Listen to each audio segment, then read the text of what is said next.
Anyokwami na mafinga, anyokwami na humiliation, ce qui pendant 2 ans. Mais bien vous avez encore ma proche na yé, ma famille na yé. Deborah Lukao. Pasteur Mike, juste après le concert, il y a fait rigolo. Juste après le concert, il y a fait rigolo. Comment il même pas une semaine. Biso tout le monde a les questions à la direct. À qui on dit que Pasteur Mike dans le stade de martyr a joie à jour en bêta, à jour le 26 ou le 27 juillet. Juste après le concert, il y a fait rigolo. Le 24 juin. D'ailleurs, le 27 juin, tout le monde a. Ngoma, na bloqué le quoi la mode à paix, mais sous la mode à paix, mais ça n'y a. So c'est ça, on va bloqué, on a banni, on a page, on a besoin de battre. Bisous, tout le monde a Pasteur Mike.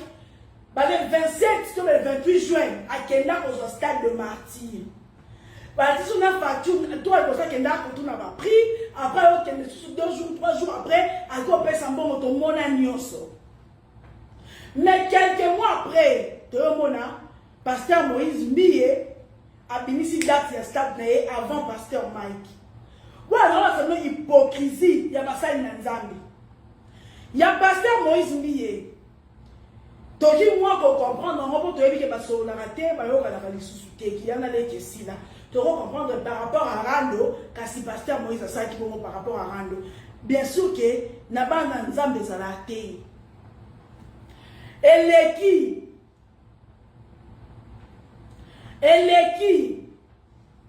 Thomas dit pouf, Pasteur Mike, les sous-sous, ailleurs à Zénith de Paris. À lui, c'est lui affiche à Zénith de Paris. À lui, c'est lui déjà en vente. Tolali na mutu alobi to la muki pou Deborah Lukao. Oyo tcha lisusu avant Pasteur Mike. Mais Deborah Lukao non lobela yo. Moïse Mbiye par manate na Mike. Encore ça bon par rapport à Rando. Pendant 10 minutes Moïse Mbiye so bazaki en bon terme na Mike anga sa bon. Donc Moïse Mbiye na 10 minutes asali bon par rapport à Rando siko yo. Na moni ba tutu commentaire pour dire oh ya za ko ba ko beta da Zénith avant ba combattant dem tu balinga kite ya mwana yo chat date fali ipu bana zo se bino ba misa mokilike ngana préférant ba misa mokilike ba misa nzambi fali ipu ba annonça que a ko beta stade na ye avant ba wenge bo se rappeler fali ipu ba annonça que beta stade avant réunification wenge 4x4 maintenant na moni wenge chat date fallait pas le bel hôtel à se retirer qui à zeli ba vie passer la promotion à bango passer nyonso ba beti ba silisi après ekopi malisusu pour ani bino na passer la nzambe boko sa bongote Deborah Lukao yo omoni bozaka tellement ba hypocrite ke bino batanzambe boza motema mabe koleka même bata mokili surtout yo Deborah Lukao elo sali omoni Pasteur Mike, a olobate pour la hypocrisie ba chrétien, ngaza muta motote. Naza muta motote. Mais à l'heure on sait la mutu, promotion to musala. Nous avons obligé de défendre mutu na nyonso. À l'heure déjà ndeko na yo frère na yo, Deborah Lukao yo to beta na concert na Londres, au beti na ba Porto Art. Ndeko na yo oyo am tout à 10 ans à bête à pototé. Pour un combattant. Oh, on les va prendre très sérieux. Elle va sortir officiel naïe. En bima. Yo moko muto za ozaka naïe. Yo moko muto na nje papa Mike. On bêtit les sous 12. Eh, basa nzambe pour le terme be moko ko lekelanga. J'ai fini. Il y a encore la sauce tomate dans ma pizza. Donc, yomo koza non allié. Yomo ko benga na kaboza ke kebeleke. Il y a papa Mike, ma sœur Deborah. Papa Mike, ma sœur Deborah. Donc, sans te comprendre bien, on sait pas la qui dit que papa Mike a été à stade de martyr. Mais néné a sait que Zénith eza ya Kalambayi. Ba date. Non, ngoma. koloba bongo tuna pesi bino exemple ya ba musicien mokili fali ba musicien mokili wenge ba musicien mokili Erika za musicien mokili tala ko tu bato ya basambela raté fali ba annoncer cascade maintenant on va wenge ba tien date fali ba se retirer qui yo quand se retirer qui abanga ki ba wenge alors on est toujours à l'attaque a se retirer qui abanga ki ba bananyo abanga ki ba wenge non. Mais juste par bon moto, et là on a bon moto yangoana. Fallait se retirer qui te pas banger ba wenge. Mais na bon moto, bon ngena beta. Ba vie ba che, on a zé bomba sinisa. Bon moto. Bon moto c'est ma côté église té. Et c'est ma côté mon ami de la lipekate. Bon moto c'est ma côté église, c'est ma côté de la lipekate. Deborah Lukau. Baza bango nyonso kuna na ekebele ka manjabu. Ti pasteur Mike o check that Deborah Lukau ayebeke.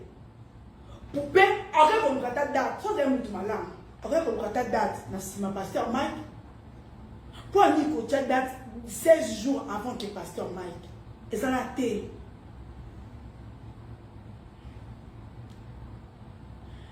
Na bene nga fa to lobana puna tuna pasteur Mike. To lobana bino webi onga sala Mike te. Bo gaita za zo ba lobisanga. Ngane na za bwe. Ata lobisanga te. Soki ata mutu mo alinga ko apesi ngambo. Nene asala mutu promotion ata ko sola tenga no sala. Ngana sala. Musique en Nzambe kutu fala kibaza plus exemplaire que musique en Mokili. Comment musique en Mokili baza ba exemplaire que ba Nzambe.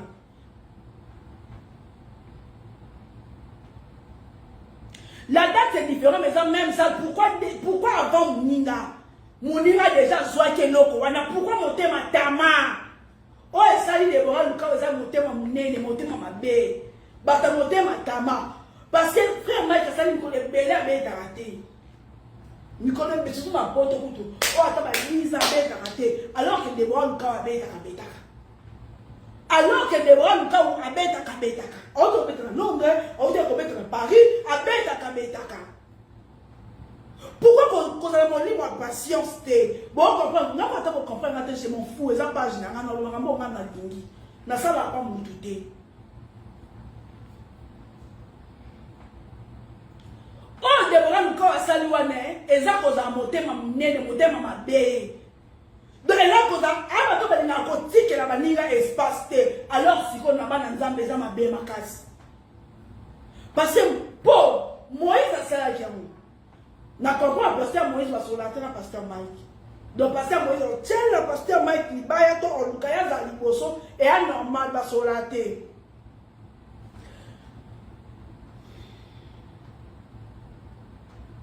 Mais yo muto zaka maman Deborah papa Mike. Maman Deborah papa Mike.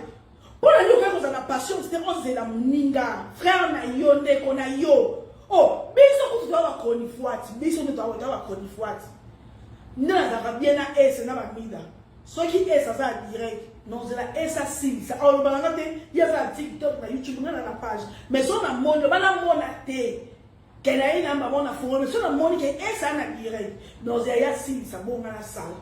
Pour la kaza mutu nanga. Pour ni oki de zaka am so ba to zaki kuna mon ba am so ngana musa audio. Ba to tika e ba e pa noter. Tout ça sans S non c'est aussi t'es assis ça non ngana no ya. Mais comment bino bibengi bala Nzambe Deborah Lukau oza motema munene oza motema tama oza motema tama pe oza motema mabe bato oye na bi ngoni bino milia bana Nzambe bozaka tellement ba hypocrite milia ba serviteur de Dieu et tondi na hypocrisie Deborah Lukau Baba ouais monsieur osali parce osali bien oza motema mabe.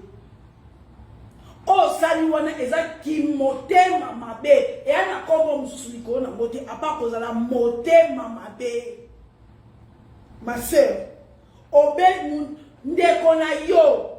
Bozaka boliaka bo voyage ka bo vanda ensemble. Oyebi pe quand on est un moment très difficile ya carrière na ye. Oh, ils allaient pas sortir na ye. Yo muto chile libaya penza. Est-ce que yo tu vas continuer libaya? sali wana ya des. Ya des aussi ça. Déjà déjà ta yo moko. Et puis ça de prendre moi qui on a moi ba lo leso, lo leso. Déborah Luka ou motema mabe. Au moins une million de bino ba chrétien et ton hypocrisie. Et ton penza hypocrisie. Attends c'est penelo to ça carrière. Amen. Et l'autre yo sali. Attends frère Mike a lobby tende bo ma po ba million ba chrétien bo ton ba hypocrite. Mais au bêtis c'est libaku attends cesser. Ndeti ngo bêtis na libaku. Ngo bet do yo na bo sen sumu au péché. Pour osali ke ngana sumuka. Osali ke ngana sumuka de bo lukao. Mi pende mona bo esali ni pende so mona deseni. Ngamo na ebile kana tiro ba mukuse mu pende mona. Oh, ya. Mu pende la ngamo koti. Donc au moins katika makona yemo na kateli ngala kapanga. Mupende to katika makolo faut préciser mupende za bonté et mona. Ngamo na to ba mukuse na bike mupende e mona. Donc vous êtes là. Tu es comme le papa moi yo na finike. Na bobo la zumele na wa tonton pour moi zumaki linette moi su papa lui c'est na qui.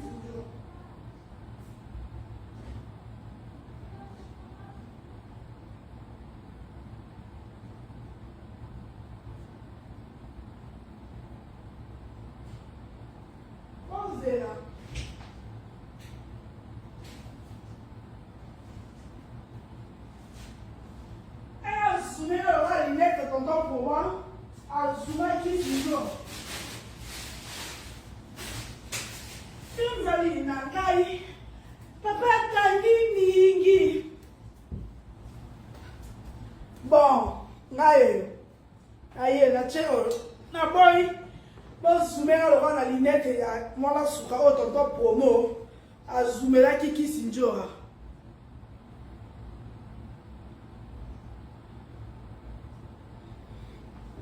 Katika mako, makamni bomba. Ils ont grave. Donc,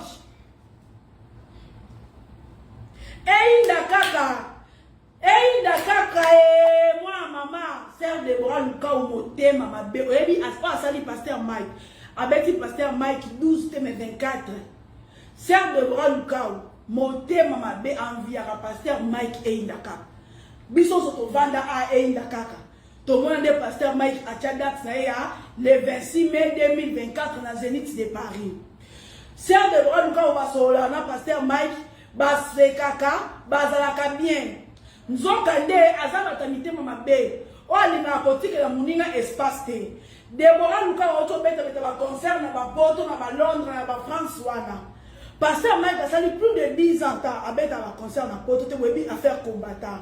Muninga tient date avec quoi azoni sur scène. Déborah Luka aujourd'hui est samé. Avec au bête pasteur Mike 12. Alors qu'on date il y a avant pasteur Mike pour y mettre en salle voilà Zénith de Paris avant et ça qu'on a monté à ma belle Déborah Luka parce que la recours ça y est allé Judith Molima aujourd'hui ça me tika monté à ma belle Déborah Luka ou et Banisinga il y a pas de milliers chrétiens et ça la hypocrisie qu'on les cas n'a pas si exemple Fanny Pouba n'a pas fait n'a pas héritier. Fallait pas non ça cascade. Maintenant avant de wenge ba chedat. Fallait pas kangam non. Azeli ba wenge ba sali makana ba sali promotion ba sali nyoso ta ba wenge ba silisi yaye. Héritier annonce qui fait que Albert après Fali. Azeli Fali a chedat na ya sali makana so beti ba concert na silisi après aye. Faire paix Azeli héritier kende.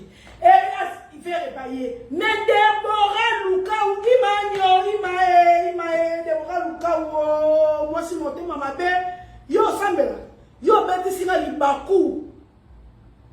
Quand elle y a inda kaka li kama moté ma belle Déborah Luka ou bani